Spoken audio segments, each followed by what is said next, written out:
What is up, everybody? It is your boy, Pigskin Pete. Happy Labor Day to everybody. I hope everybody's having a great day off from work and enjoying this long weekend of college football. Today, we're going to talk a little bit about the Georgia and Clemson game and why some Clemson fans, like myself, are a little bit perturbed right after the bumper.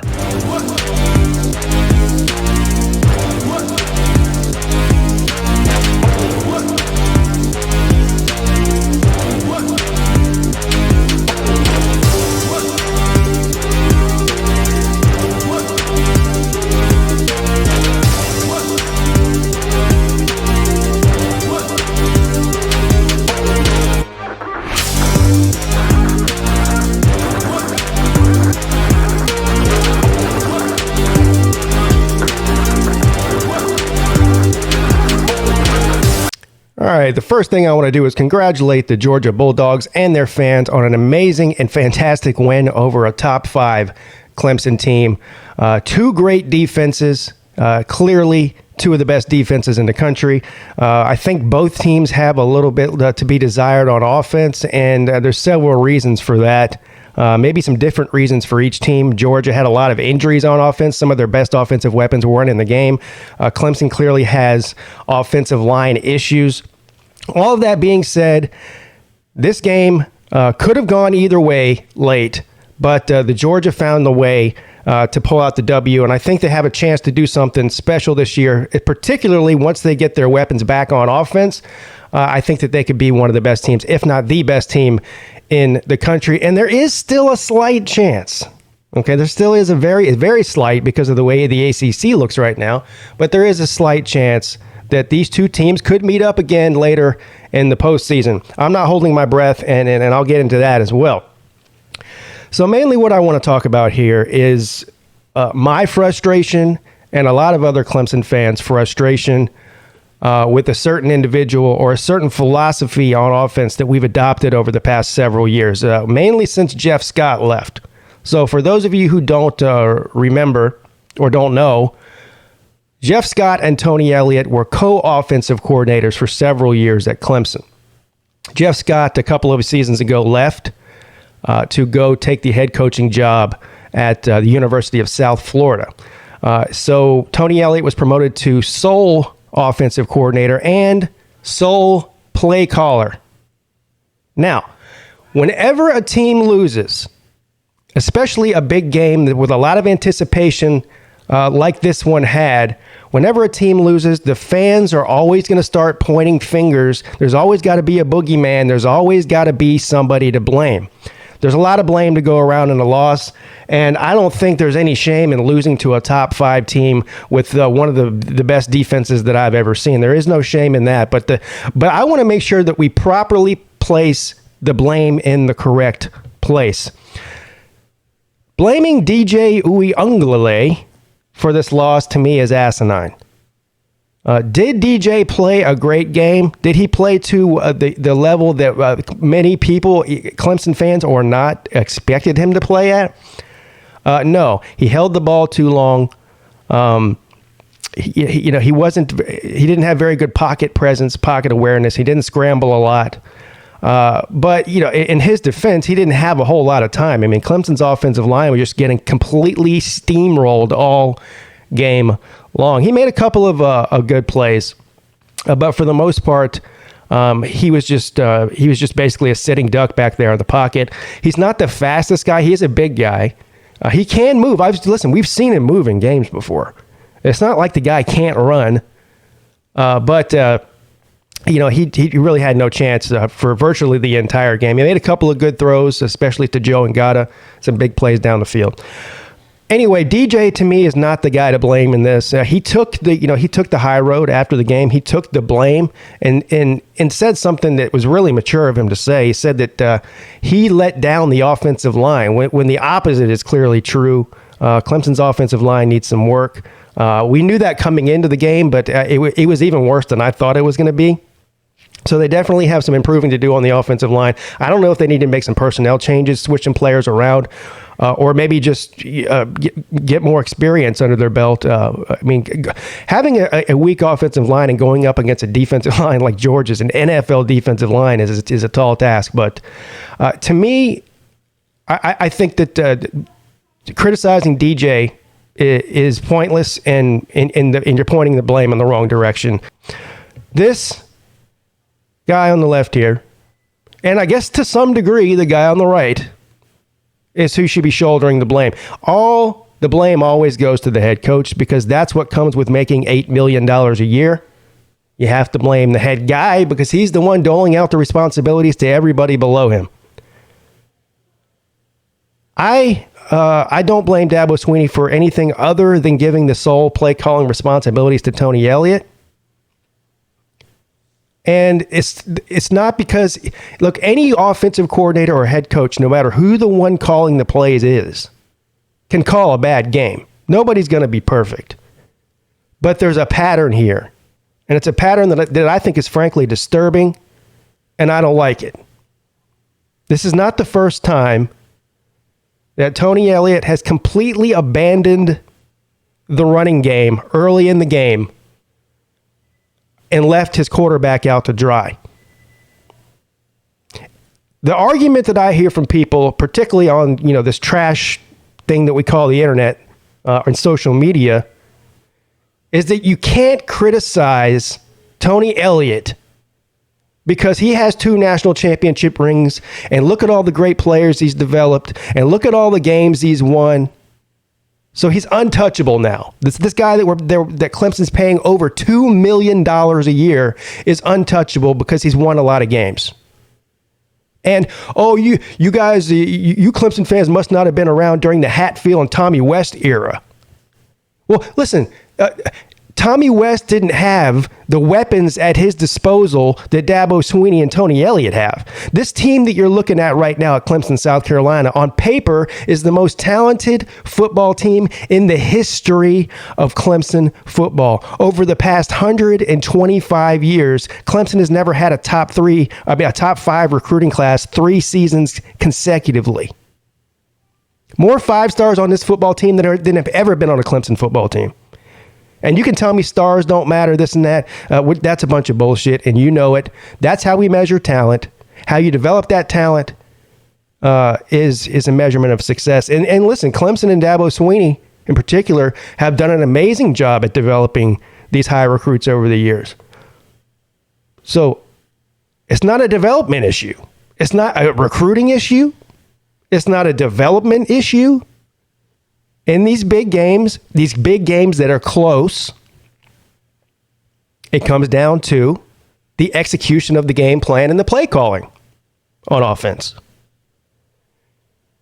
Now, for a layman idiot like me who's sitting up in his man cave making YouTube videos about college kids playing football, what reason is it that I should know the importance of running the football when you have a bad offensive line and Tony Elliott doesn't? How do I know that and Tony Elliott doesn't?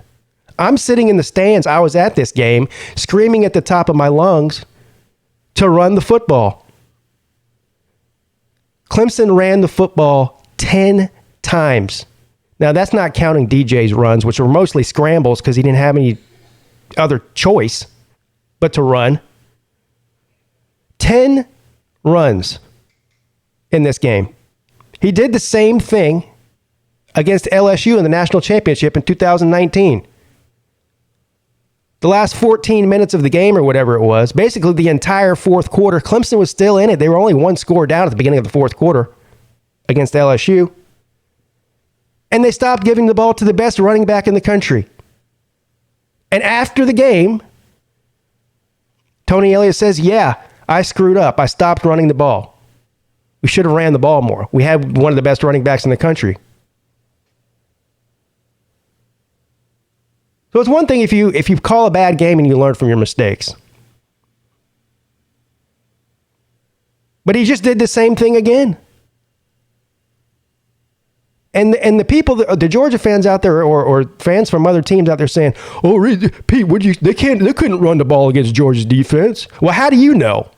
How do you know if you don't try? And it's not even about being successful running the ball. It's the defense has to know that you're serious about running the ball. Otherwise, they're just going to tee off on you and blitz every single play, which is what they did. And a record amount of sacks. No Clemson quarterback under Dabo Swinney has ever been sacked that many times in one game. When there's no threat of even trying to run the football, it makes the defensive coordinator's job way easier and the defensive player's job way easier. And that's what you saw happen. Now, I don't know what was going on with Lin-J Dixon. Lin-J Dixon is the number one running back on the team, okay? The most experienced. He's a senior. The only reason he wasn't starting for the past 3 years before this is because he was sitting behind somebody named Travis Etienne. Pretty much any other team in the country he would have started for. He's a great player. He didn't even step on the field in the first half. There was a rumor that he was suspended for some sort of a discipline issue by Dabo Swinney. So I don't know for the first half. But in the second half, they only gave him the ball one time, and he ran for 10 yards. So he averaged 10 yards per rush in this game where they quote unquote couldn't run the ball. Now, I don't know, and I'm not claiming that if they had run the ball 25 times instead of 10, that there would have been a different outcome to the game. But what I do know is that DJ Uiagalelei wouldn't have been sacked 8 times. And the most embarrassing series in this entire football game for the Clemson Tigers, and shout out to the Clemson defense, they played their asses off. I think that Clemson's defense is one of the top 3 defenses in the country after what I saw. I don't think that Georgia's offense is that bad. I think Clemson's defense is that good. But the most embarrassing series in this entire game for Clemson was after an entire football game of not being able to move the ball at all. They finally, late in the game, put together an offensive drive all the way down the field. First and goal from the 5-yard line. Don't hand the ball off even once. 3 straight incomplete passes. That, my friends, is inexcusable. It's inexcusable. I'd rather you run the football 3 times from 5 yards. If you can't get 5 yards on 3 runs, you don't deserve to get the touchdown.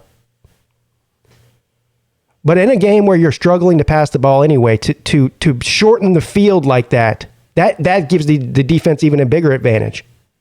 To throw the ball 3 times from the 5-yard line in a 1-score game is unforgivable to me. It's unforgivable.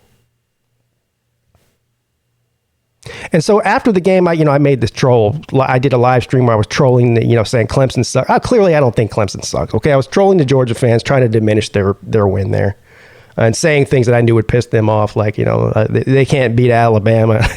Clemson's no good. I called Clemson Texas Tech, and my point there was back in the day, like back when Mike Leach was at Texas Tech, they threw the ball 80-90% of the time. They never ran the ball. And that was the comparison I was making, is that Clemson refuses for whatever reason to try to run the football. And when you look at Clemson's success over the past 10 years offensively, they have been one of the most balanced football teams in all of America. Almost right down the middle, 50% runs to 50% pass. When did we get away from that? And you can tell me we don't have the personnel to run it. I'm telling you bullshit. Will Shipley's a 5-star. Lin-J Dixon is one of the most experienced running backs in America. He's good. Kobe Pace is a solid back. And back when we were running the ball 50% of the time, we had guys that nobody had heard of. They were great. They ended up being great players. So, again, at the end of the day, I don't know if running the football would have made a difference here. I think it would have. You can't prove a negative. You can't say whether or not they would have won the game as a result of running the ball, but it wouldn't have looked the way that it looked. And Georgia's defense would have had to at least respect the threat of a run. And if you don't believe me, ask Kirby Smart. Kirby Smart said at halftime, they clearly have not committed to the run. So he knew that going into the half, that Clemson had abandoned the run. That made his job. I mean, I bet they were just licking their chops in the locker room at halftime. And then if you still don't believe me, ask this man on the screen right here, Dabo Swinney. What did he say yesterday in his presser? We should have run the ball more to take pressure off of DJ. Again, I want to tell you, this is what sticks in my craw. If Dabo Swinney and Kirby Smart can say it, and I'm sitting in the stands and saying it, why doesn't this guy know it? He's the one getting paid the big bucks. So I guess the question is, what do you do about it, Pete? Do you want to fire Tony Elliott?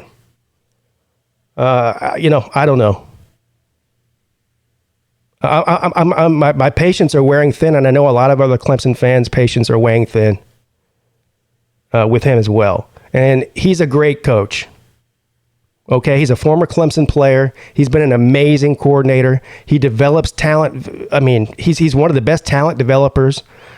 He's great at developing these guys off the field as well. He's a good person. All of that.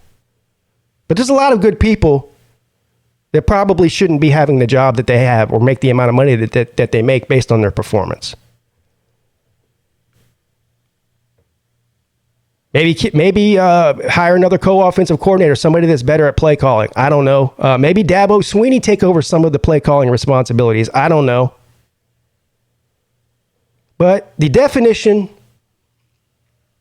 of crazy is doing the same thing over and over again and expecting a different result. And this is Clemson fans are starting to go crazy. And yes, we do have high expectations when you have this amount of talent and you have the coaching staff that we have that's been there forever together, which is very rare in this business or in college football.